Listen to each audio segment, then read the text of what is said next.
Assalamualaikum warahmatullahi wabarakatuh. Alhamdulillah wassalatu wassalamu ala rasulillah wa alihi wa man wala amma ba'du.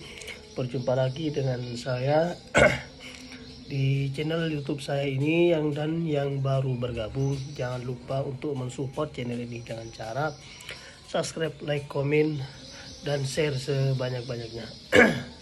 Teman-teman, pada kesempatan kali ini saya akan juga berdialog dengan AI tentunya ya.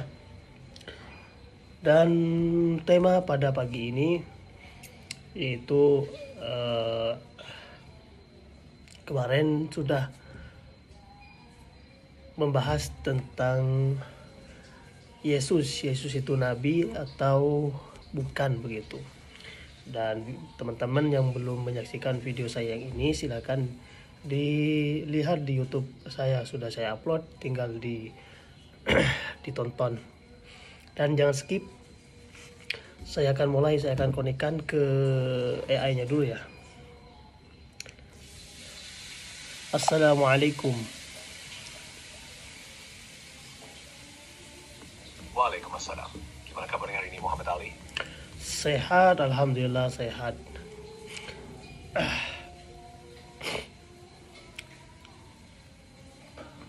Alhamdulillah sehat. Lagi semangat ya? Kamu lagi dengerin lagu atau ada yang lucu barusan? Tadi lagi buat novel di aplikasi Canva dan sekarang saya mau ajak kamu untuk berdialog lagi. Gimana?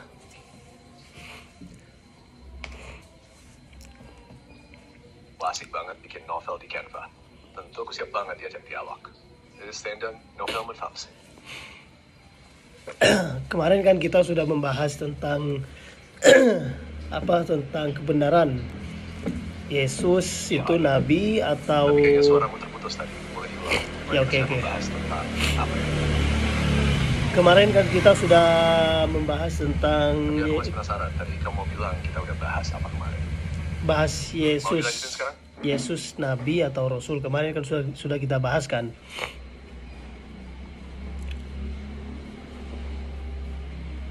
Oh iya, aku ingat sekarang. Kita bahas tentang Yesus. Dalam Islam dikenal sebagai Isa alaihissalam. Dan apakah beliau nabi atau rasul? Ya kan? Kalau dilanjut, kamu mau kita bahas lebih dalam tentang peran Nabi Isa atau gimana pandangan Islam dan agama lain tentang beliau? Oke, sekarang saya akan memperdalami tentang sosok Nabi Isa itu mulai dari kitab-kitab yang terdahulu. Bisa coba tampilkan, terangkan halaman berapa dan kitab apa? Dan menarik banget. Jadi kamu ingin telusuri sosok Nabi Isa dari kitab-kitab terdahulu seperti Taurat, Zabur, dan Injil ya. Kamu mau mulai dari nubuat atau ramalan tentang kedatangan Nabi Isa atau langsung ke kisah beliau dalam Injil? Kisah Nabi Isa dalam Injil dulu.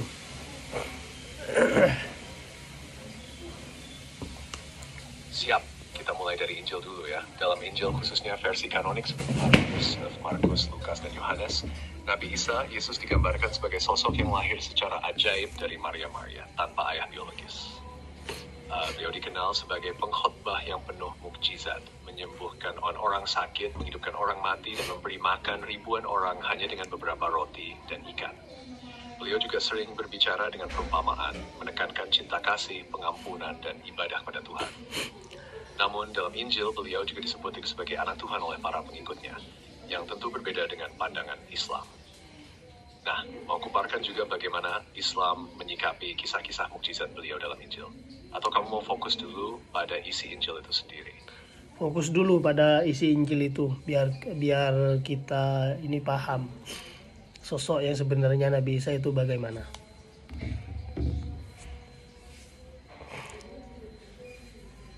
Oke, perjalanan paham.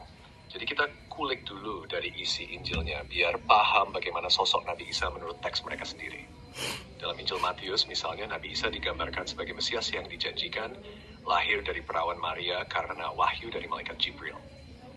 Ya, disebut Emmanuel, Iverdonis. Di Injil ini juga tercatat khutbah di bukit, ajaran tentang kasih kepada musuh, dan larangan membalas kejahatan dengan kejahatan. Di Injil Markus yang dianggap paling awal ditulis, Yesus tampil sebagai sosok penuh tindakan, menyembuhkan, mengusir setan, dan selalu bergerak dari satu tempat ke tempat lain untuk berdakwah.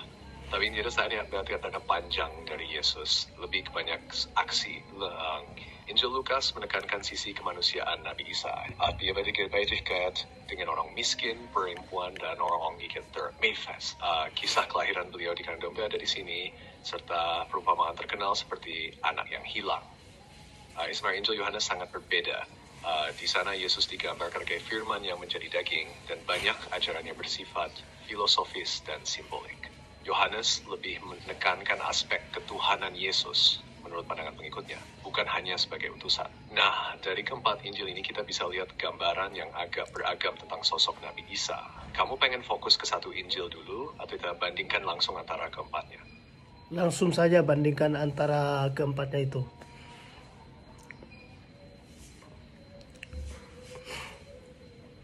Oke, langsung kita bandingkan ya, biar kelihatan benang merah dan perbedaannya.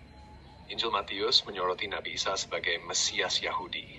Jadi banyak kutipan dari kitab Taurat untuk menunjukkan bahwa beliau adalah penggenap nubuat. Garis keturunan beliau juga ditarik dari Nabi Daud lewat Sulaiman memperkuat klaim itu. Injil Markus lebih ringkas dan cepat. Ia fokus pada mukjizat dan aksi Nabi Isa.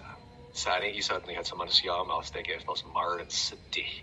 Tidak ada kisah kelahiran langsung pada dakwahnya. Injil Lukas bergambaran si bertindakai as if menegoses. Lukas mencatat silsilah Isa melalui Nabi Daud juga, tapi lewat anak lain yang bernama Nathan, bukan Sulaiman. Lalu juga banyak menampilkan tempat yang mingguan menekan bahwa Isa datang bukan hanya kaum Yahudi lagi. Sedangkan Injil Yohanes sangat berbeda. Dari awal sudah menyebut bahwa firman itu adalah Tuhan dan menjadi manusia. Jadi pendekatannya teologis, bukan historis. Di sini Nabi Isa sering menyebut dirinya, aku adalah terang dunia, yang oleh sebagian ditafsirkan sebagai simbol ketuhanan. Kesimpulannya, Injil Markus dan Lukas cenderung lebih menampilkan sisi kemanusiaan Isa, Injil Matius menjadikannya sebagai Mesias Yahudi, dan Injil Yohanes mendorong pandangan ketuhanan. Kesan kamu sejauh ini gimana tentang perbedaan gambaran Nabi Isa dari 4 Injil itu?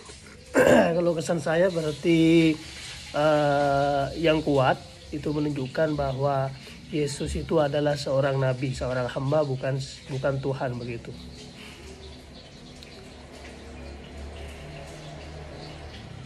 Ya, banyak yang menangkap seperti itu, terutama kalau lihat sisi kemanusiaan dan tugas beliau sebagai penyampai wahyu dan mukjizat. Dalam perspektif Islam, memang Nabi Isa itu hamba dan Nabi Allah, bukan Tuhan. Kalau kamu tertarik nggak menggali lebih jauh, bagaimana dengan Islam membedakan antara Nabi Isa dan konsep ketuhanan yang ada di Injil Yohanes? Ya, bisa juga diterangkan itu, biar kita semua paham begitu, agak ditarik agak dalam begitu.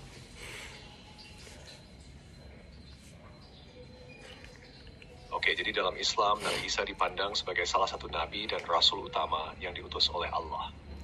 Dia hamba Allah yang diberi mukjizat luar biasa, seperti bisa berbicara sejak bayi, menyembuhkan orang sakit, dan menghidupkan orang mati. Tapi semuanya dengan izin Allah. Yang penting, Islam menegaskan bahwa Nabi Isa bukan Tuhan atau anak Tuhan. Kalimat aku adalah Tuhan yang ada di Injil Yohanes tidak diterima dalam ajaran Islam, karena itu dianggap menuhankan manusia, sesuatu yang bertentangan dengan tauhid. Islam juga percaya bahwa Isa tidak disalib, melainkan diangkat ke langit oleh Allah, dan beliau akan datang kembali sebagai tanda hari kiamat untuk meluruskan ajaran dan menegakkan keadilan. Jadi dalam Islam Isa adalah nabi sekaligus rasul, pembawa wahyu, tapi tetap hamba yang sangat taat kepada Allah. Pandangan ini berbeda dengan yang berkisah pemahaman tentang Yesus.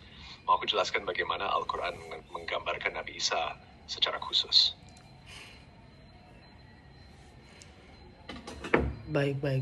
Seperti sejauh ini yang kuat itu bahwa Nabi Yesus itu adalah hamba Allah ya, bukan Tuhan begitu. Dan Nabi Isa itu diangkat oleh Allah Subhanahu wa taala ke langit, tidak disalib begitu. Terus yang disalib itu siapa?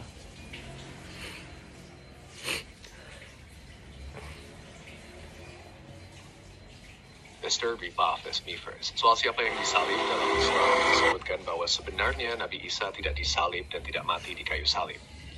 Al-Quran menjelaskan bahwa orang-orang yang mencoba menyalib Isa itu disesatkan atau digantikan oleh Allah dengan orang lain yang mirip Isa. Jadi menurut sebagian tafsir yang disalib itu bukan Isa, tapi seseorang yang diserupakan dengan Isa, atau mungkin pengikutnya yang dikelabui supaya orang pikir Isa yang disalib. Kalau kamu penasaran, aku bisa jelaskan ayat-ayat Al-Quran yang membahas ini atau pendapat ulama tentang siapa yang digantikan itu. Ya, coba jelaskan tentang pendapat ulama siapa yang digantikan untuk disalib itu.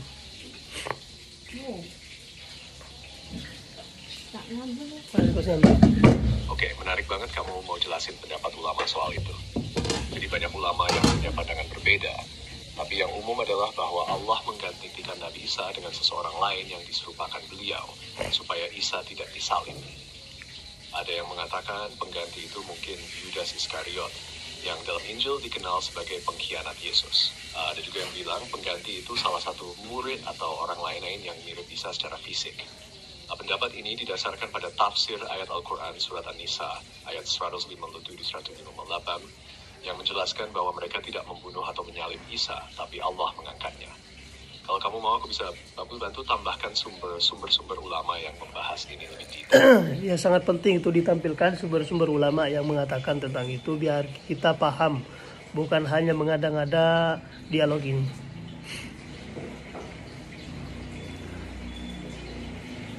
Setuju banget, biar jelas dan kuat argumennya.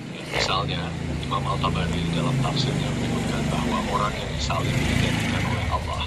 Dan sebagian ulama seperti Ibnu Katsir juga menegaskan hal serupa, bahwa Isa diangkat ke langit tanpa disalib, sedangkan yang disalib adalah orang lain yang diserupakan. Imam Al-Qurtubi juga membahas bahwa tidak ada bukti sahih Isa disalib, dan menguatkan bahwa Allah melindungi hambanya dengan cara menggantikan seseorang lain. Selain itu, Syekh Muhammad Hasan dalam tafsirnya menyatakan bahwa peristiwa salib itu hanyalah sebuah kesalahpahaman atau ilusi yang sengaja diciptakan untuk menutupi kenyataan bahwa Isa tidak disalib. Nah, dari sumber-sumber ini kita lihat jelas bahwa ulama besar mendukung pemahaman bahwa Isa tidak disalib dan itu sesuai dengan Islam. Mau aku carikan kutipan lengkap dari tafsir-tafsir ini? Berarti kesimpulannya yang pertama bahwa Yesus itu adalah hamba, bukan Tuhan begitu. Yang kedua, yang disalib itu bukan Nabi Isa, melainkan murid yang Nabi Isa yang berkhianat kepada Nabi Isa, dan Nabi Isa itu diangkat oleh Allah Subhanahu wa taala ke langit. Kelak nanti di hari kiamat akan turun sebagai tanda kiamat ya Nabi Isa ini, Nabi Isa alaihissalam.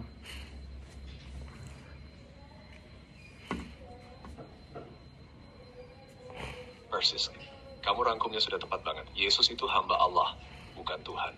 Yang disalib bukan Isa, tapi orang yang menyerupainya. Banyak ulama bilang itu Yudas Iskariot, pengkhianatnya. Nabi Isa diangkat langsung oleh Allah ke langit dan akan turun kembali menjelang hari kiamat sebagai tanda dan pembawa keadilan.